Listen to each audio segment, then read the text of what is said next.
novel ke dalam sebuah buku berbahasa Inggris bukanlah perkara mudah, apalagi dengan seleksi ketat dari para penerbit. Natasha Andana Ratu atau N.A. Ratu merupakan penulis novel wanita Kepulauan Riau dalam bahasa Inggris. Ia memiliki talenta menulis secara otodidak. I Choose My Own Destiny atau Kuputuskan Tujuan Hidupku Sendiri merupakan novel perdananya yang diterbitkan dalam bentuk bahasa Inggris. Banyak orang pintar menulis novel, tetapi belum tentu bisa menuangkannya dalam bahasa Inggris. N.A. Ratu bisa dikatakan penulis pertama dari Provinsi Kepri yang menggunakan bahasa Inggris.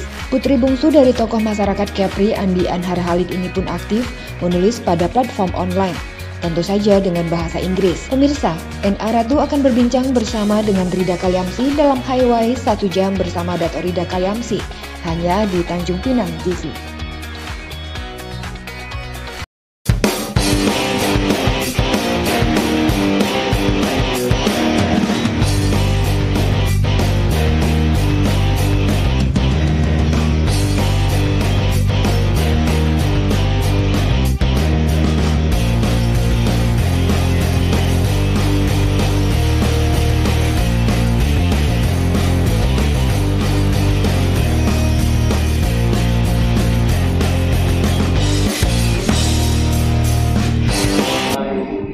Hai, kita berjumpa lagi pada sesi kedua bersama Natasha.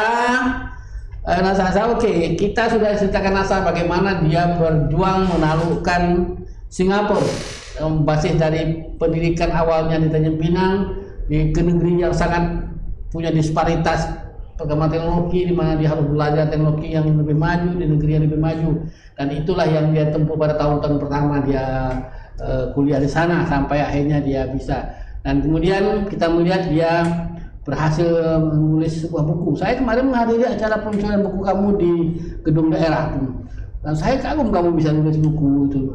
Bagaimana caranya?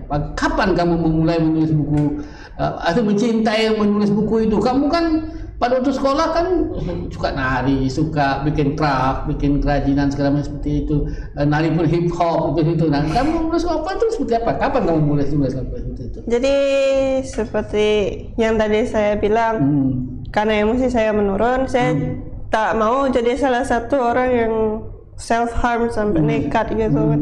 Saya nggak mau, jadi saya mau cari gimana gitu caranya supaya saya bisa ngeluarin emosi. Jadi nah di tahun 2017 pas lagi libur kuliah, saya masih di Singapura. Pas lagi libur kuliah tuh saya pulang, habis itu saya kan jagain ponakan saya, dia main ke kamar abang. Di kamar abang itu saya ketemu tiga buku, lebih tepatnya novel fiksi, judulnya The Hunger Games. Hunger Games, ya sangat populer waktu itu ya. Iya, dari itu saya tanya, Bang, boleh pinjam tak? Mau mulai coba baca gitu. Nah dari situ saya baca. Wah, ternyata enak juga ngebaca nih. Kenapa dulu nggak suka gitu ya? Jadi kan saya kan juga suka K-pop. Jadi saya suka baca cerita yang ada hubungan sama mereka gitu. Jadi dari situ saya K-pop mempengaruhi kamu juga? Mempengaruhi dari senang lah gitu loh. Jadi kan dari ketemu K-pop saya mulai baca. Pertama saya ngebaca dari website yang namanya Quota V. Dari situ saya cobalah cari terus saya baca terus gitu. Terus saya ketemu kalau misalnya ada judul gitu, bawahnya yang kecil gitu kan ada tulisan kayak www nama websitenya gitu kan. Nah dari situ saya ketemu Wattpad. Dari Wattpad itu saya tahu kalau ternyata Wattpadnya bisa nulis. Nah dari pertama saya gimana ya, mungkin bagus kalau misalnya ngeluarin emosinya dari ke Wattpad aja gitu. Keluarin emosi dari Wattpad. Pertama saya ragu, gimana kalau orang nggak suka, gimana kalau orang mulai ngejek lah gini lah gitu. Tapi sudahlah, orang nggak kenal juga, ya udahlah mulai tulis. Jadi saya mulai nulis. Saya dari frustasi, dari fake friends, dari bullying gitu, saya bikin karakter saya ngelalui apa yang saya laluin di dunia nyata gitu.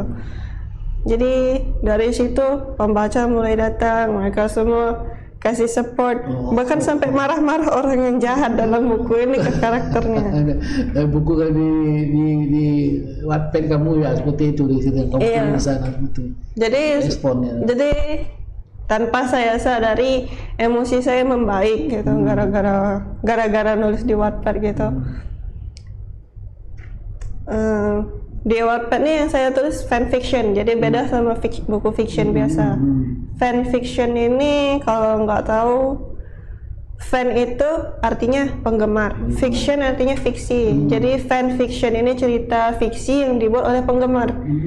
Jadi dalam buku itu bakal ketemu frase tulisan Y garis miring N, itu singkatan dari your name, namamu. Jadi setiap baca tuh asal ketemu Y strip N itu kita masukin nama kita gitu. Jadi seolah kita ada bagian dalam cerita itu. Ya.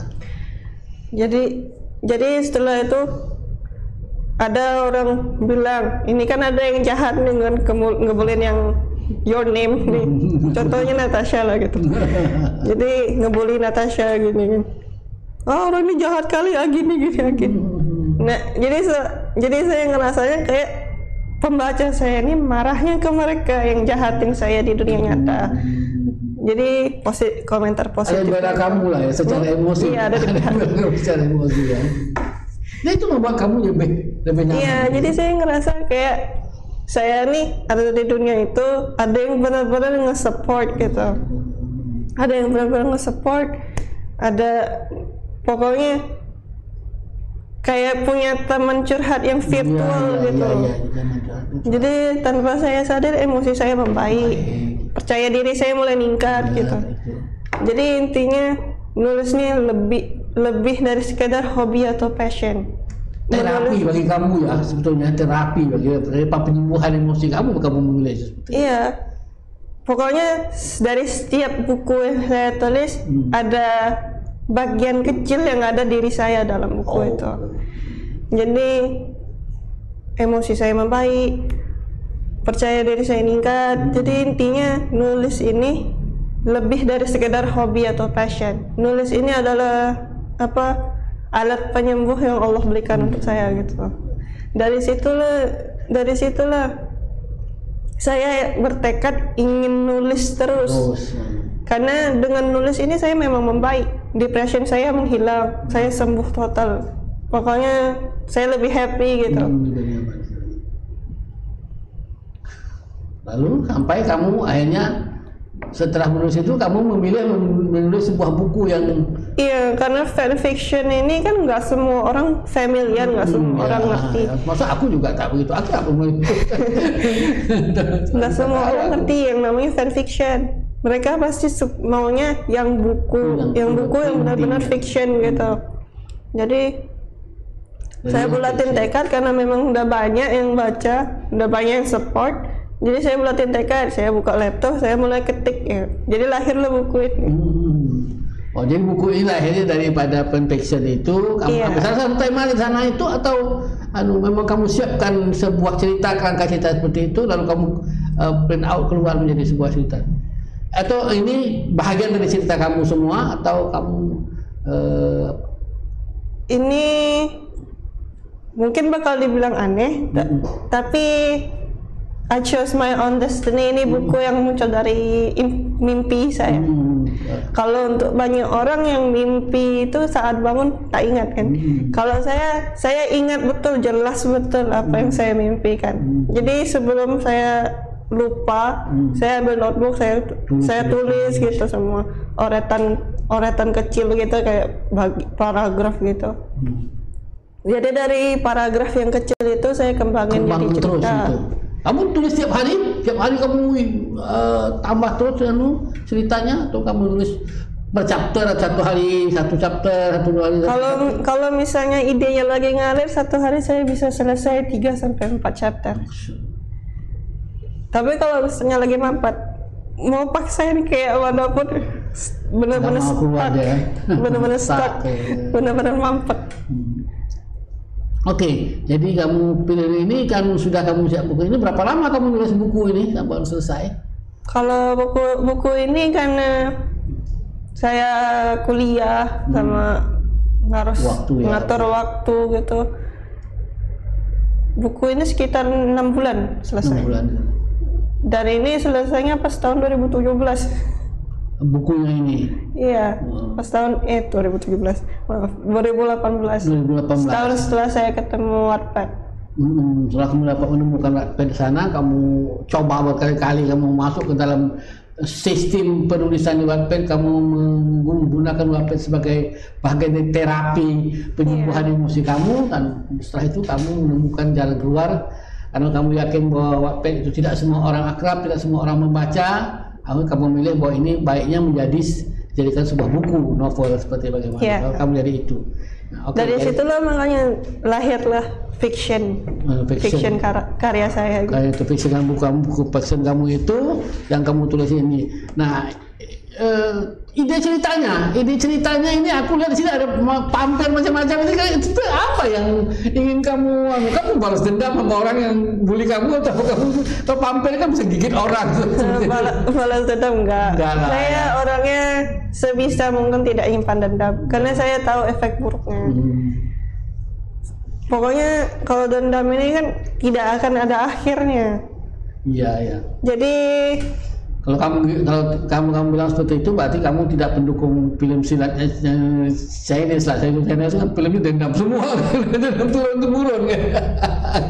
Oke, jadi kamu ketemu buku ini, kamu nulis ini selama 6 bulan. Ide ceritanya yang kamu produksi ini adalah ide cerita dari dalam Wattpad yang kamu ambil, atau kamu menulis baru, ide yang baru? Menulis baru. Ini nggak ada sama sekali di Wattpad.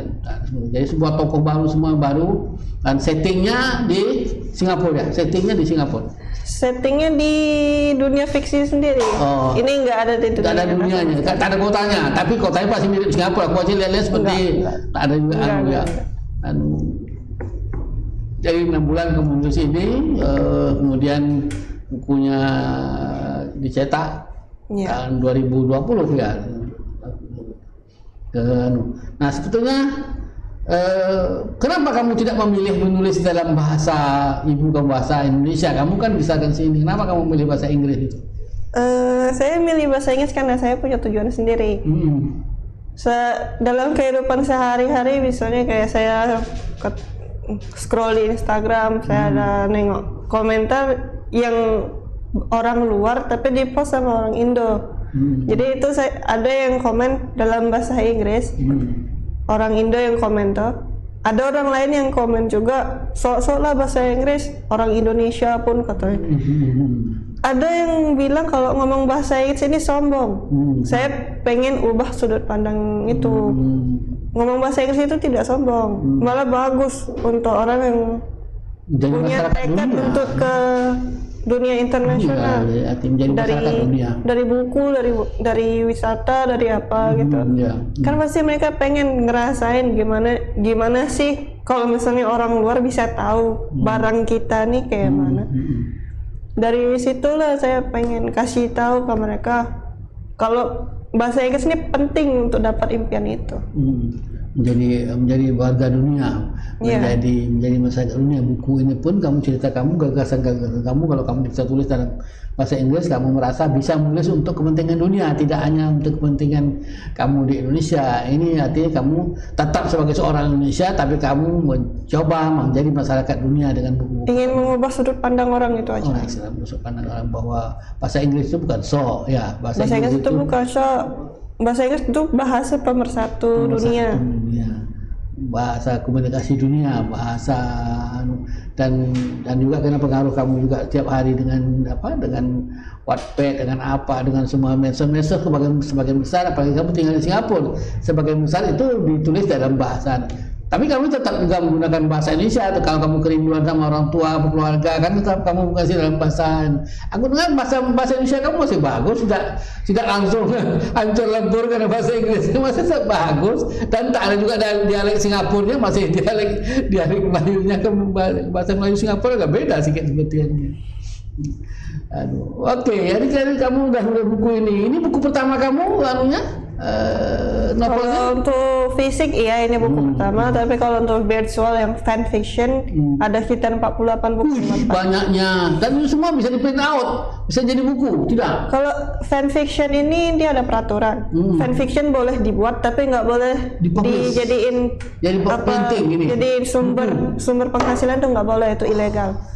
Karena fan fiction kita pakai nama orang lain, jadi nggak boleh. Kamu ikut di cerita orang lain ya. Iya. Jadi yang sebenarnya yang nulis orang lain sebenarnya. Kamu nulis sedikit bagian daripada orang lain seperti itu. Iya. Jadi itu sudah ada semacam ketentuan di situ ada. Yang penting kita ada tulis kayak disclaimer gitu. Kalau misalnya ini buku bukan tentang kita, bukan punya kita, tapi kita yang punya storyline-nya, garis ceritanya kita yang punya, itu boleh. Tapi kalau untuk di print out untuk jadi sumber penghasilan itu ilegal, nggak boleh. Ya itu makanya kamu memilih menerbitkan buku sendiri yang tidak ada hubungan sama Wattpad kamu, sama cerita itu, dan sebuah cerita baru. Tapi sebenarnya saya senang sekali bahwa tadi kamu mengatakan bahwa akhirnya kamu menemukan bahwa menulis itu merupakan sebuah terapi penyembuhan emosi. Dan seperti saya katakan, saya banyak membaca buku dan mengatakan bahwa banyak pengarang-pengarang besar dunia adalah orang-orang yang pada mulanya memulai masalah emosi dan kemudian dia menemukan menulis buku-buku itu menjadi jalan keluar untuk mengatasi. Dan buku-buku mereka menarik sekali, hebat-hebat semua, sangat menarik buku mereka. Oke, para pemirsa sekalian, kita break dulu pada sesi yang kedua hari ini. Nanti kita ngobrol lagi sama Natasha pada sesi yang ketiga. Kita jumpa lagi pada sesi yang ketiga.